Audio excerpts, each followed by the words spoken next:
So today I'm going to talk to you about my first time in Japan. It's my first trip ever by myself without my parents, and to say the least, it was very enlightening. I made a lot of mistakes while I was over there. I'm going to do a few separate videos about what I have been through. My first day was probably one of my hardest days. We decided that we were going to just get to a hotel, relax, find our bearings, not do anything for the day. Doesn't sound that difficult, but getting to the hotel, that was actually a pretty big challenge. So we decided that we would go get help.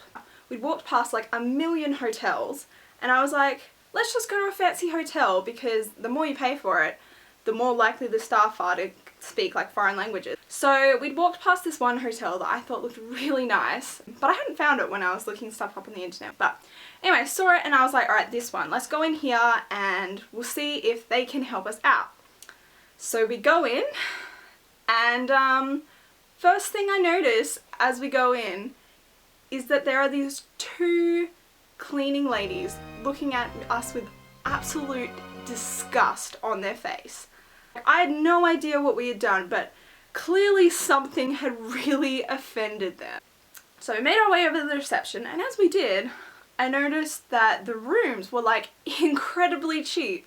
The cheapest room was about 2,300 yen, which is about $23, which I was like, are you serious? Like, and it was a nice room. And then I looked at the others, and mid-range was like $33 a night. And then the top of the line was like $43 a night, which was crazy. I was like, why did I book the hotel that I got? Because this one is way cheaper and it seems heaps nicer as well. So anyways, I made my way onto the receptionist because I still had to find the hotel that I had booked. And as soon as we got to her, she gave us an equally disgusted look. It was like we were the scum of the earth. Maybe there was some culturally inappropriate thing. Maybe we were supposed to take our shoes off. The cleaning ladies still had their shoes on, but maybe guests. Was there something on my face? I was so confused. Because everyone was seeming like so hostile, I was even a bit hesitant to ask, but at this point I thought the worst that can happen is she can ask me to leave, and the best that can happen is she can tell me where my hotel is. So I asked her like, "Eigo de hanashimasu ka?" And she was like, yeah, like, I can't, like, she was really not keen. But I was at my wit's end. I needed to find my hotel. So I said, "Skoshi," and she was like, skoshi. She could speak a little bit of English. So I pulled out my map, and I had my hotel address on it, and I said, "Kore wa doko desu ka?" And like, she looked at the address and the map, and then looked back at us, and then was suddenly like 1,000 times friendlier. Like, had a little smile. She was really like polite and welcoming and everything that a receptionist should have been.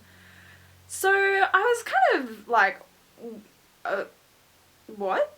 Okay. She has a look at the hotel address and the hotel name for a bit, and then she was like, "I'm sorry, I don't know this hotel." So I was like, oh, no, why? And me and my friend went to leave. I decided I'd check on the cleaners because all of a sudden the receptionist was being nicer to us. Maybe the cleaners had had a sudden change of heart.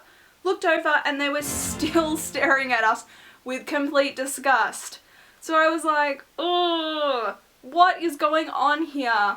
Anyway, whatever. My mission here is over. I didn't get the information I needed, and I looked longingly once more at the prices of the rooms and wished again that I'd booked this hotel. But on my second look, I recognized the kanji for hourly. So I look at my friend that I'm with, and it kind of suddenly dawns on me what's happened. Oh, this is a love hotel. They thought we were lesbians. So yeah, they were not pleased with our forbidden love, but turned on my 4G, went on Google Maps, put in my hotel, and it took us right there. Well, that's the end of today's video.